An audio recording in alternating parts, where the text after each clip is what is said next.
Corona की दूसरी लहर में थाने में भी बेतहाशा मरीजों की तादाद बढ़ता देख महानगर पालिका ने BUMS के डॉक्टरों से खिदमत अंजाम ली। इन डॉक्टरों ने ग्लोबल कोविड सेंटर मौलाना आज़ाद सेंटर में अपनी जान जोखिम में डालकर बहुत ज़्यादा खिदमत की और अब जब मरीज़ों की तादाद कम हो गई तो पालिका को इनकी ज़रूरत नहीं रहने पर इन्हें नोटिस भेज दिया कि आप अब अपने घर जा सकते हैं। इन मरीज़ों ने मायूसी और नाराज़गी का इजहार करते हुए अपोजिशन लीडर अशरफ शानू पठान से मुलाकात की। शानू पठान ने उन्हें यकीन दिलाया और पालिका से अपील की कि इन डॉक्टरों को कहीं ना कहीं बहाल किया जाए, वरना आज वो आंदोलन करेंगे।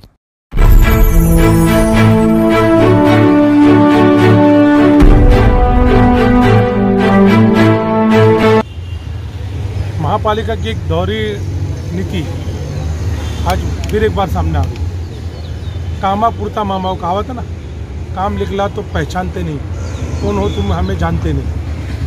ये आज 46 से 50 डॉक्टरों को BUMS डॉक्टरों को नोटिस देके कहा गया कि तुम्हारी ज़रूरत नहीं है और उसमें लिखा है और खाली इन्हीं डॉक्टरों को लिखा है। आपका शुक्रिया अदा, आपने इस पेंडेमिक में हमारा साथ दिया। खाली BUMS डॉक्टरों को ही हटाया, जबकि महाराष्ट्र गवर्नमेंट ने सभी को मान्यता दी है को लेकर।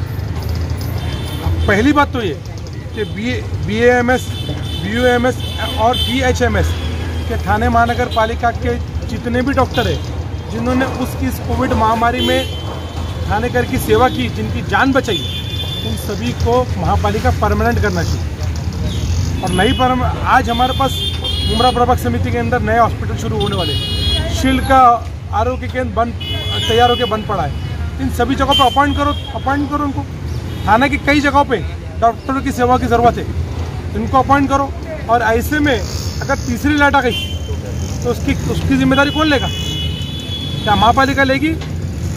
क्या जो आरोग्य विभाग है इनका अधिकारी लेगी?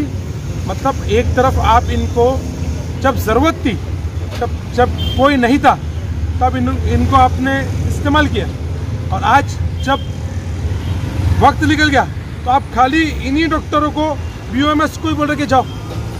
ऐसा नहीं होना चाहिए और ऐसे अन्याय के खिलाफ हम आंदोलन करने वाले। अगर महापालिका ने अपने निर्णय पे दोबारा विचार नहीं किया तो फिर ना कहना कि हमेशा आंदोलन करते हैं। आंदोलन क्यों किया जाता है? पुलिस एकमात्र चीज़ है कि हम या महासभा में या आंदोलन, दो ही जरिया हम हमारे महापालिका के प्रशासन की आँख खोल सकते हैं। और इसीलिए अगर इनको न्याय नहीं मिला और इनको बैठ के प्रशासन ने समाधान करके सही डिसीजन करके उनको विश्वास में नहीं लिया और ऐसे उठा के फेंक दिया, तो ये बर्दाश्त नहीं करेंगे। हम महापालिका के गेट पे काली पट्टी बांध के सब लोग यहाँ पे विरोध प्रदर्शन करेंगे।